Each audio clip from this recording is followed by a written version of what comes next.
नमस्कार, आप देख रहे हैं न्यूज लोक भारत। मैं आपके साथ प्रेम। आज पटना में Amritsar group of institute college के द्वारा प्रेस कॉन्फ्रेंस किया गया। इसमें बता दें आपको, जो सेशन 22-23 को लेकर नामांकन शुरू हो गई है और इसी सब चीज़ों को जानकारी देने के लिए प्रेस कॉन्फ्रेंस रखा गया। आपको बता दें, जो तमाम स्टूडेंट है वो कई ऐसे स्टूडेंट के लिए स्कीम आते हैं, उस तहत भी जो स्टूडेंट है कॉलेज इंस्टीट्यूट में एडमिशन लेकर फ़ायदा उठा सकते हैं। बात करें स्टूडेंट क्रेडिट कार्ड की, तो उसको भी यहाँ पे सुविधा है। आपको बता दें कि उतना ही नहीं, अगर प्लेसमेंट की बात करें तो इनका कहना है कि हमारे कॉलेज के लगभग स्टूडेंट को प्लेसमेंट भी करवाया जाता है। क्या कुछ कर रहे हैं, ठीक सुनिए आप इस वीडियो में।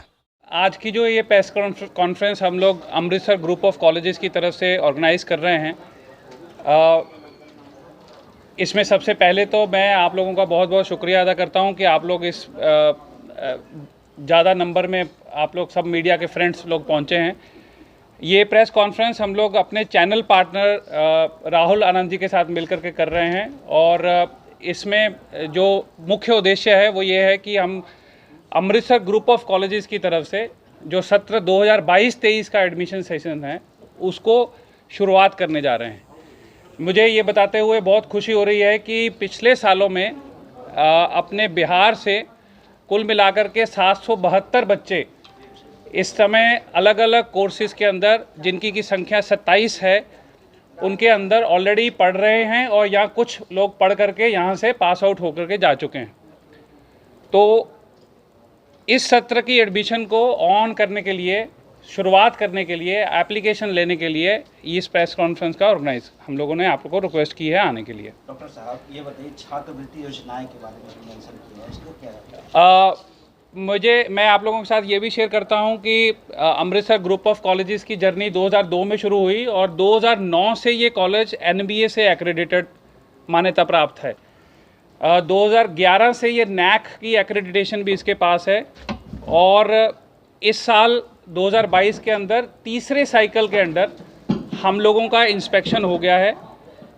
कैंपस के अंदर ऑलरेडी NAC की तरफ से ग्रेड 1 से मान्यता प्राप्त थी, लेकिन इस बार की इंस्पेक्शन के बाद हम लोग ये एक्सपेक्ट कर रहे हैं कि A+ एक्रेडिटेशन कॉलेज को मिल जाएगी।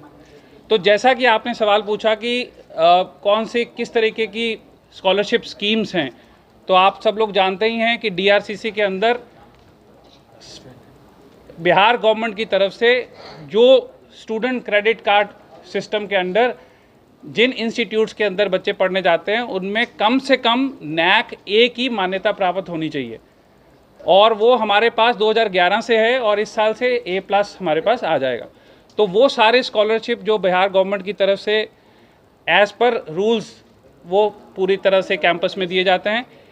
इसमें जो नई जानकारी है वो ये है कि इस साल से हम लोग BA LLB और LLB ये 2 कोर्सेज़ के अंदर भी बच्चों को जो SC ST OBC के अंदर जो स्कॉलरशिप स्कीम्स के अंदर एडमिशन को ऑन करने जा रहे हैं। तो बिहार के जो छात्र SC ST और OBC कैटेगरी में, स्पेशल कैटेगरी में फॉल करते हैं, वो बच्चे इस साल से BA LLB और LLB दोनों कोर्सेज़ के लिए एप्लीकेशन अपना आवेदन डाल सकते हैं। प्लेसमेंट को लेकर क्या कहना है सर? जॉब प्लेसमेंट क्या है आपके?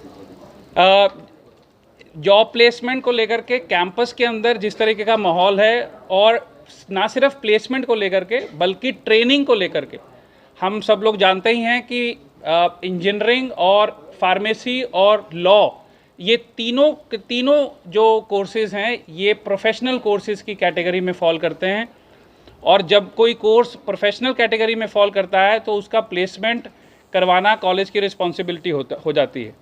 तो हमारे यहाँ ट्रेनिंग को लेकर के और प्लेसमेंट को लेकर के अलग से एक सेपरेट सेल है जिसको हम लोग ट्रेनिंग एंड प्लेसमेंट सेल बोलते हैं।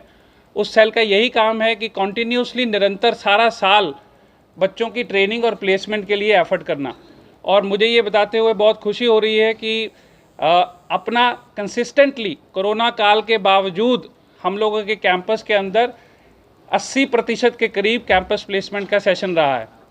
जो चीज़ें लिखित में मैंने आप लोगों के साथ शेयर की हैं उसमें मैंने बिहार के स्टूडेंट्स के नाम तक लिखे हैं जो बायजूस कंपनीज़ के अंदर सेलेक्ट हुए हैं और 10 लाख सैलरी पर उनका सिलेक्शन इसी साल 2022 में जो पास आउट होने वाले बच्चे हैं उनका कैंपस सिलेक्शन हुआ है। तो ओवरऑल अगर देखा जाए तो campus placement as well as training दोनों के ऊपर कैंपस का एम्फेसिस है और जो बच्चे जॉब करना चाहते हैं उनके पास सफिशिएंट नंबर में अपॉर्चुनिटी रहती है कैंपस प्लेसमेंट में अपीयर होने के लिए।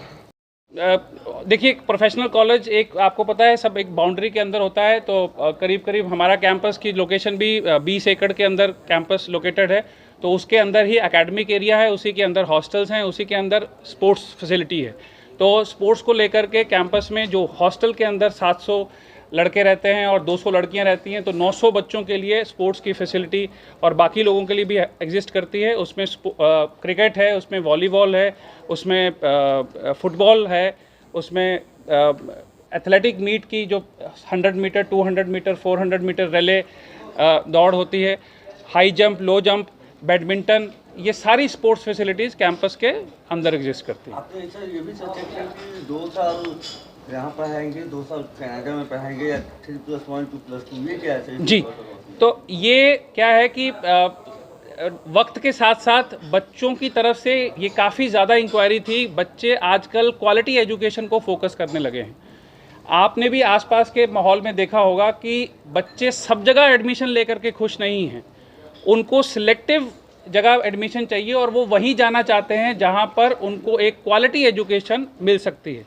तो हमारे पास ये बहुत सारी रिक्वेस्ट थी कि बच्चे पढ़ते हुए विदेश जाना चाहते हैं पढ़ने के लिए, उन बच्चों के लिए हम लोगों के पास प्रोग्राम है 1+2, जिसमें कि बच्चा 1 साल, स्टूडेंट 1 साल हमारे कैंपस में पढ़ेगा और उसके बाद फिर अगले 2 साल के लिए उसी डिग्री को कंटिन्यू करता हुआ अंडर क्रेडिट ट्रांसफ़र सिस्टम वो कनाडा की यूनिवर्सिटी के अंदर शिफ्ट कर दिया जाएगा।